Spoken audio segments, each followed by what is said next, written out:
Welcome to CYF Spotlight, presented by the Farmington Hills Farmington Commission on Children, Youth, and Families. The Commission is a joint agency of the cities of Farmington Hills and Farmington. Its purpose is to foster a healthy community by focusing on our most precious resources, our children and our families. The Commission is made up of dedicated volunteers and community activists from all walks of life. Working together with other groups and agencies in the community, the Commission creates and promotes programs with one goal: to encourage a supportive environment where children, youth, and families are happy, healthy, educated, and safe, and have the opportunity to reach their full potential. The Commission is hosting this show to bring our focus and our activities to the community. We welcome your input and involvement. You can learn more about the Commission at our website at www.cyf.us.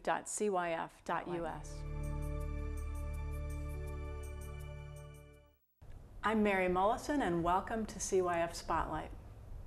According to the U.S. Department of Labor, the average American works 20% more now than in 1973 and has 32% less free time per week. When asked if they feel if they had enough time with their children, 70% of fathers and mothers want more time with their children. On today's CYF Spotlight, we're going to talk about overprogramming our families. And our guest today is Lynn Meredith Schreiber. Welcome, Lynn. Thank you. Thank you for coming and joining us and talking about this important thing. I think that many families feel that they are overprogrammed. Can you kind of describe what you would call overprogramming?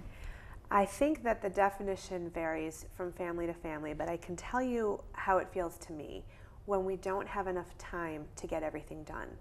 When we pick up the kids from school and we race to an activity and we can't think ahead about how we're going to get dinner on the table, and then wait, we need baths and showers and homework, and then the kids are going to bed at 9 or 10 o'clock.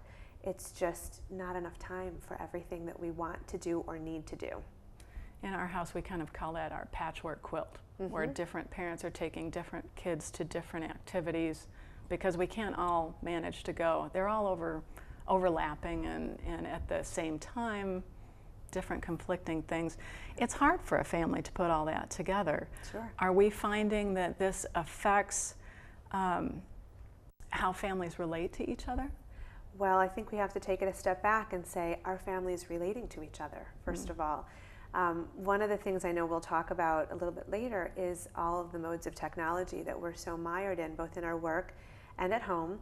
And I think that our society as a whole is losing that ability to connect, which makes it ever more important at the family level to slow down, to take a look at what we're doing, and to ask that question periodically: are we connecting? And if not, how can we rectify that and make sure that our family does its job? The nuclear family's role is to have a nurturing environment in which to raise children and provide a framework of values and of quality time and of focus so that they can grow up and be contributing meaningfully to society. If they don't get what they need at that foundational level, they'll never get it and they'll never be able to give it back. Right. You recently wrote an article for Metro Parent, and in it you talked about overprogramming. Can you tell us a little bit more about the article and what it covered? Sure. Several of the topics that have been sort of wrapped together in this article were the lost art of play, how important it is for children to be able to have that playtime, that free time, and what do families do when they just have too much on their plate. So that article really focused on what is the problem and what are some solutions. I did speak a little bit in the beginning of the article about my own experience, and as a mom of 3 children, blending families right now, so I will be gaining a stepdaughter soon, I'm very zealous about not overprogramming. And yet I found myself really running from activity to activity. I personally had established a goal of no more than 1 activity per child on an extracurricular basis. And it was pretty easy to maintain that. Not all of my children had activities at the same time, and so maybe one season we had soccer and then another we had dance, and it was very manageable. And suddenly this season we had soccer, we had dance, we had music lessons and religious lessons, and whoa, all of a sudden we couldn't get a healthy dinner on the table, and I couldn't be in 2 places at once. So I addressed that and talked about different solutions for ourselves and for other families. Good. Maybe we'll get a chance to talk about some of those solutions, because I think a lot of families in this area especially, there's so many offerings, there's so many things to do, sports, and as you said, things have their own season. However, we start doing something and then it continues on to the next year. You begin Girl Scouts, say, but you're in Girl Scouts for the next year, but you want to do soccer too. Right. You add those things. So yeah, we always had that one activity per year too.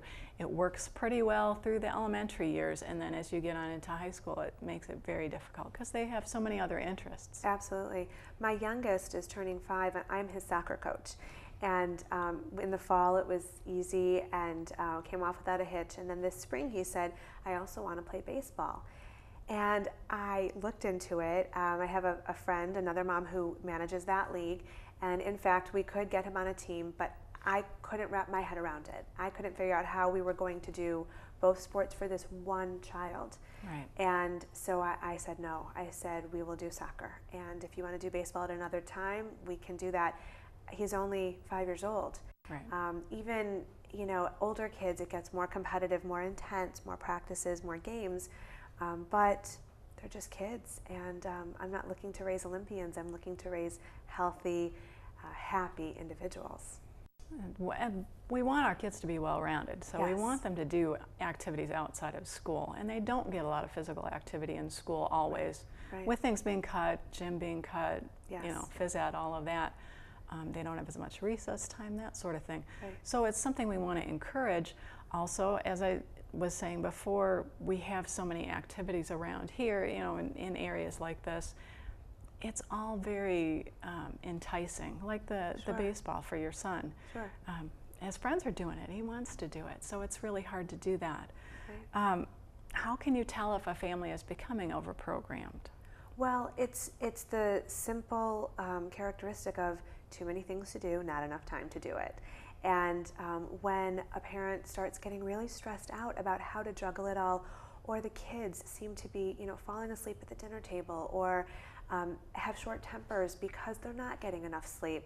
I'm not a stickler on sleep, but I do know that we all, adults included, need that right amount, and children need much more. If you pack too much in, something is lost. Whether it's your ability to focus, your physical shape, your sleep, something is lost. And so when you realize that you can't juggle it, you're losing things, you're forgetting things, it's time to take a step back, and maybe even writing it down helps.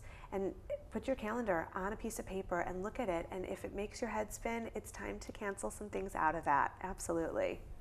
So we've talked about it being sort of kid-driven, like the kids are interested in this and the kids are interested in that. Sometimes I feel parents tend to decide that things are good for their kids to do and push them into doing maybe too many things. Yep. It's a chicken and egg question. Where does it come from? And I really believe with little children, it comes more from the parents than from the children. And I think it's a subtle pressure in our society today. The research is showing that more and more kids are applying to college than ever before.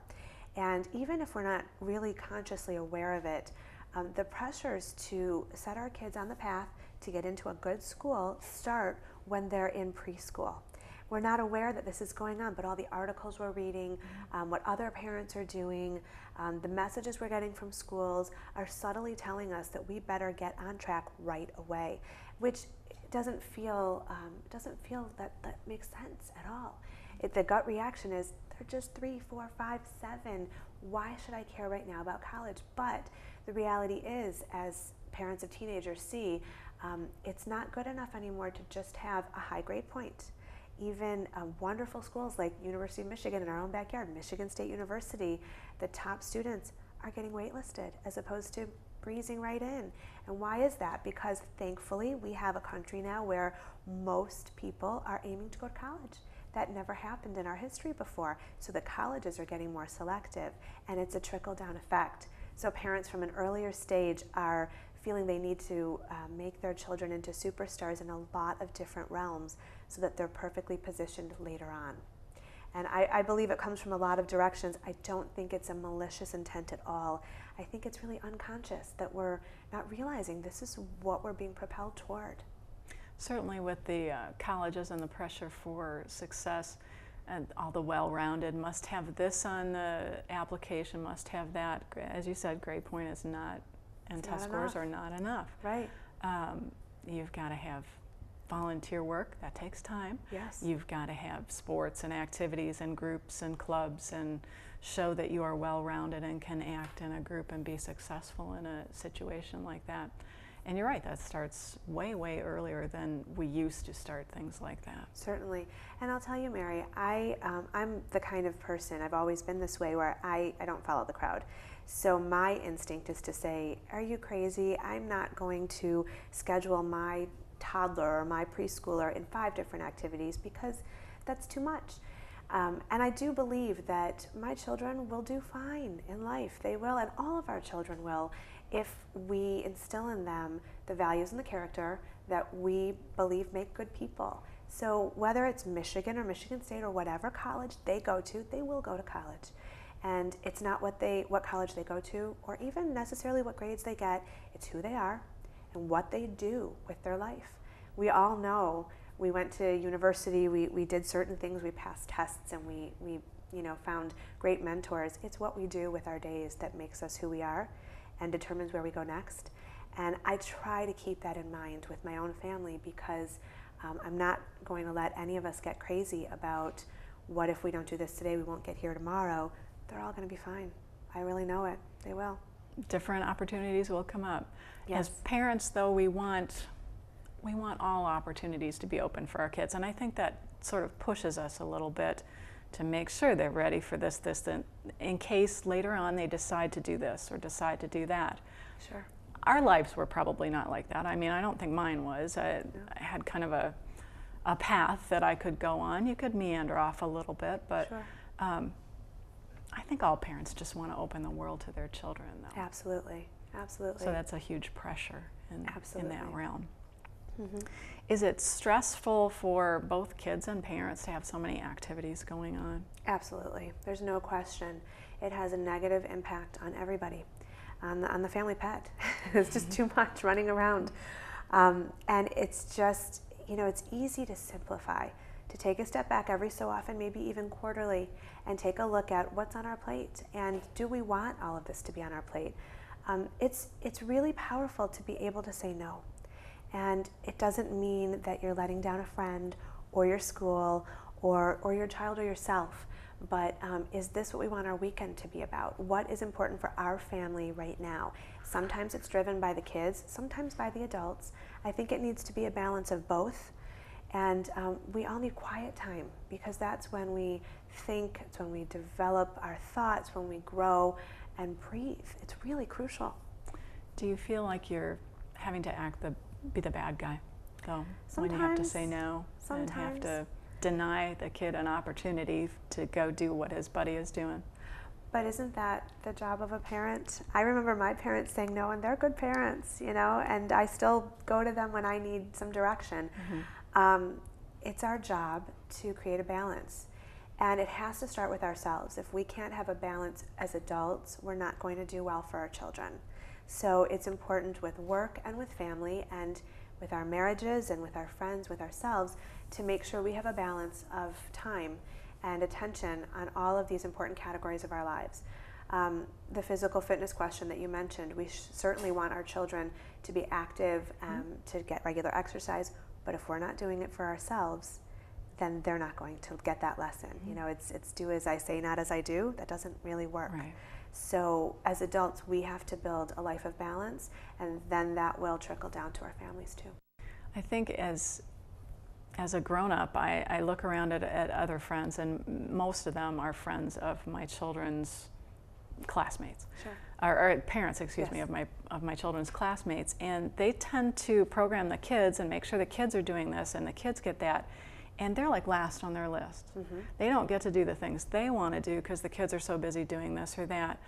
Do you feel like it's important for parents then to be able to take some time for themselves? Absolutely. And the balance that you talked about certainly brought me to that thought. Absolutely. I'll tell you from my perspective, I am divorced from my children's father. I'm getting remarried in a few weeks. And I certainly don't wish divorce on anyone. We all would love to have our families intact and succeed. But what I learned by being divorced, there were certain times that my kids were not with me. They're with me 80% of the time. And so I was forced to take that time. I found I exercised, I read a book, I caught up on work, I saw friends. I slowed down a little bit for myself. And so then when the kids came back, I was better positioned to be with them. And I rarely leave my kids when they're with me. As I said, they're with me 80% of the time because I love being with them and I love giving them the attention that they need, but I have a built-in break.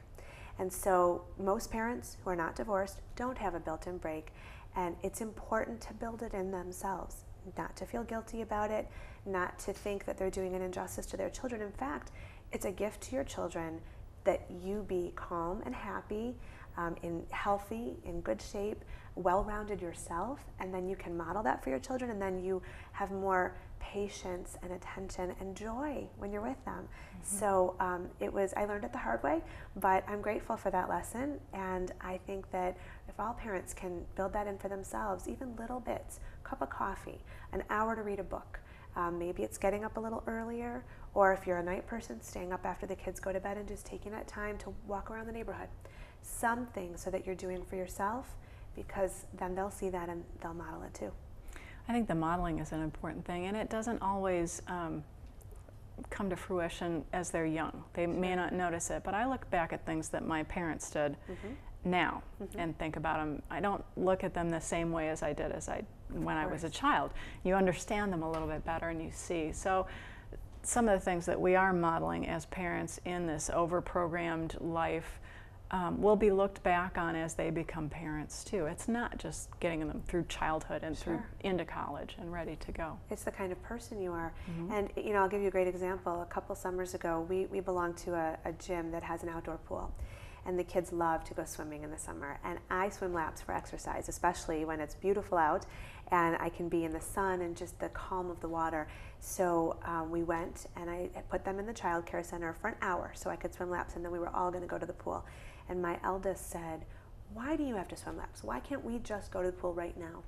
And I said, "Because I'll be a better mommy and I will be calmer if I take 1 hour to do some exercise." And so if ever I get short or I lose patience, he'll say to me now, "I think you need to go swim laps, Mommy."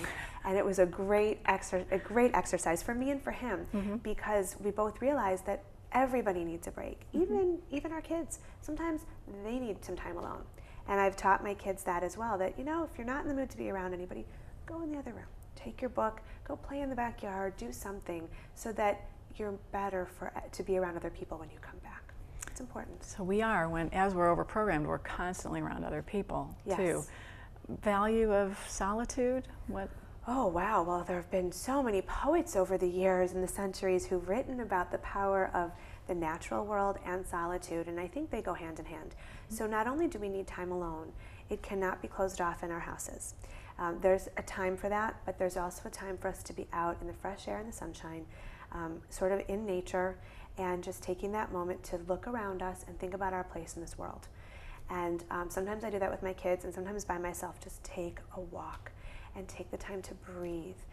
We know research is showing that yoga is taking on leaps and bounds in America now. It's an ancient Eastern practice that fuses mind and body. And why is it so popular now?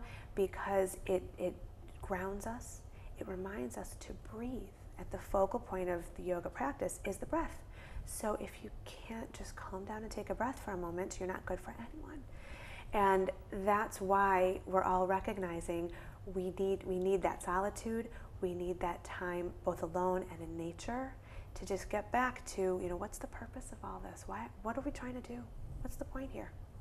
All these activities become scattershot. Yes. There's just not a focus to it.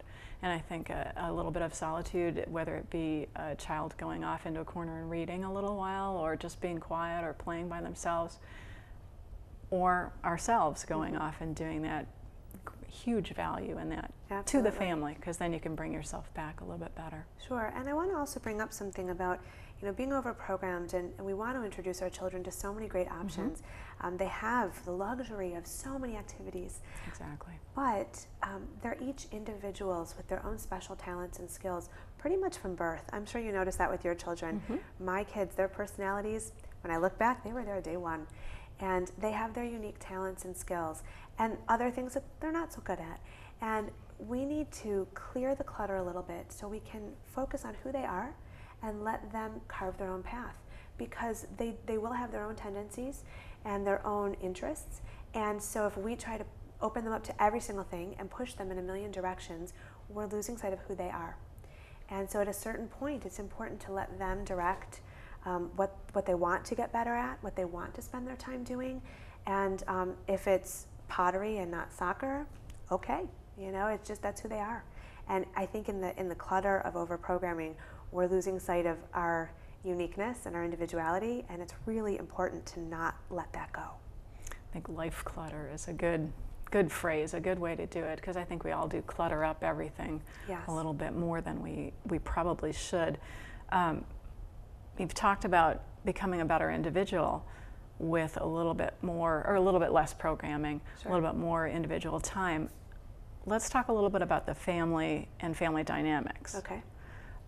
As the family slows down a little bit, eliminates some of this clutter, what's the benefit of that? Well, I have been writing for about 15 years about the importance of family dinner. And I think a lot of people's heads spin when they hear that, and they think, how am I going to make dinner? And how are we going to all sit down together? We have lacrosse, and we have this and that and the next thing. Well, if families can focus on maybe 2 dinners a week, maybe it's a weekend night and a weeknight where that's just your time together. If you can do more, great. But if you can carve out 2 family dinners, all the studies show that children who have dinner with their families more are less likely to get involved with drugs, are less likely to succumb to peer pressure, are likely to be more confident and do better in school, have higher grades. And it's because of that cohesion. It's because we're taking the time to sit down together, to talk, put away the phones, put away the, all the different Xboxes and iTouches and everything, and just look at each other. Spend that time together. And as a family, we need that. The parents need it, the kids need it. They need to see us relate as adults to one another.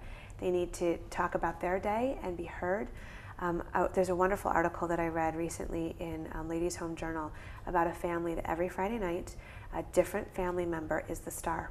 They get to choose what you have for dinner. They get to talk about something wonderful from their week or something challenging, and everybody focuses on them. And it just had this effect of glue.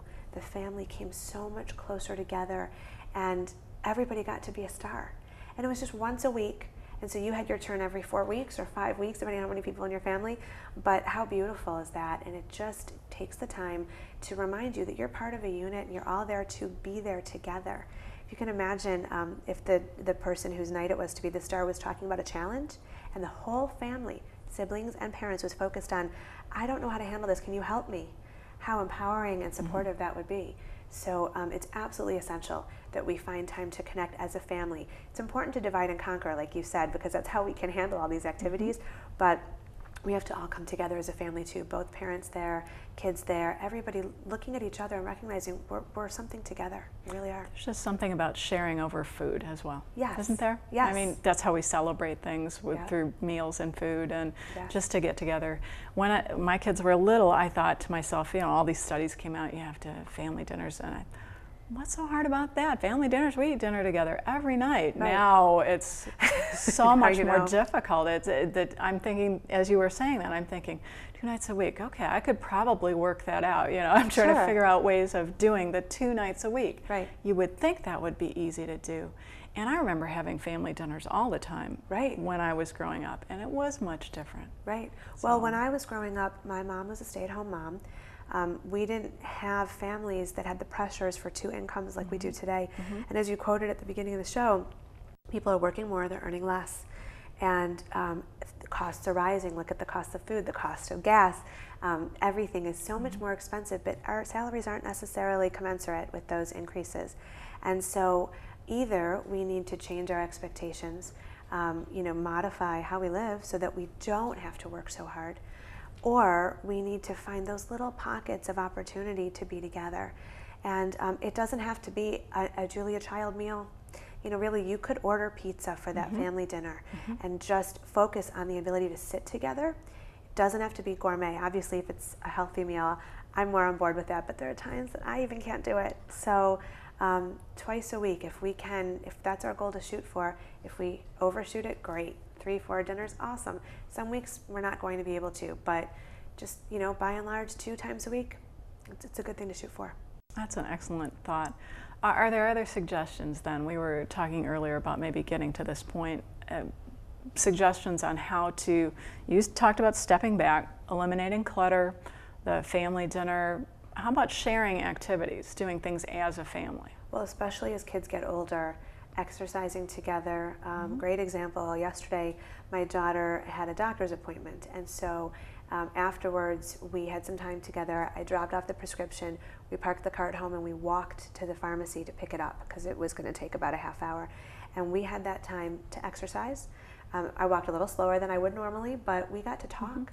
And I cherished that walk so much. So as your kids get older, exercise together. Do if you're going to do a marathon or you're going to undertake a large activity like that, do it as a family. Try and get involved in your children's hobbies. So if your children are involved in music or art, and you have an interest in it, try and take a class together. Or be with them at their class. Don't sit outside and text, catch up on your messages or do some work, which is valuable too, but be there when they're there. And that way, the shared time is also an activity time. So you're killing 2 birds with 1 stone and growing closer. I coach my son's soccer team, and I think it is my favorite activity of the week because, and I'm not paid for it, I'm not on my phone. I'm just there on the field with my kids, and my older kids like to help with our practices with the younger kids. So we're all involved and we're outside in the fresh air. It's my favorite thing that I do. It really is. So that thing in particular, perhaps we need to weigh some things too. See which things have more value for the family and more value for our kids. Right. Because then we can be a little less scattered. Right. To do that. I mean, it's great if we're earning money and we're paying our bills and we have more to put in the bank. We can do more. We can take trips. But sometimes I take a step back and I think, do I need to earn as much as I do? Can I cut back in some way so that I can have a little more time? And it's a tough question, and answers don't come overnight. But giving yourself that freedom and that permission to lower your expectations for the material things in life will open up the possibilities for the quality things in life. One of the things that we've mentioned a few times here is the texting and the technology and all of that. I think that families really need to set boundaries. So there should be times when the phones are off, parents and children. I think at night, and all studies point to this as well, all cell phones should be either in a common room of the house or in the parents' room charging, so that they're not in the children's rooms. The children are off at some point. Part of our overprogramming is that our brains don't stop. When we're constantly texting, we're on the computer, we need our brains to slow down. And there's a lot of stress injuries. They're not injuries we can see. They're not broken bones, but we're injuring our brains by being plugged in too much. And so at night or on the weekend or whenever, we need to have quiet time. And that's up to the parents to really enforce that for themselves as well as for the kids. I think that's hard for some people to do. Yes. All this success, it's how successful you are, how many things you're doing, it all, equates to how well you're doing in life. And you always want to be on the top of the heap, and you always, there's so many pressures on parents. Sure. It's good to be able to see how you've suggested to pull back and to share some time together. Are there any other things you wanted to add? I think we've covered a lot of territory. I just think that time is fleeting, and as we get older, we realize that. And I wouldn't want to miss these years for anything. I waited a long time to have kids. A lot of us do nowadays, and we should really be in the moment and be here now. So I think it's important to slow down and recognize where we are and celebrate it. I really do. Thank you. I'm so glad that you could take a few moments to talk with us today. Thank you for having me on. I appreciate it. Lynn Schreiber. We appreciate you being with us for the CYF Spotlight, and we'd like to have you join us again next time.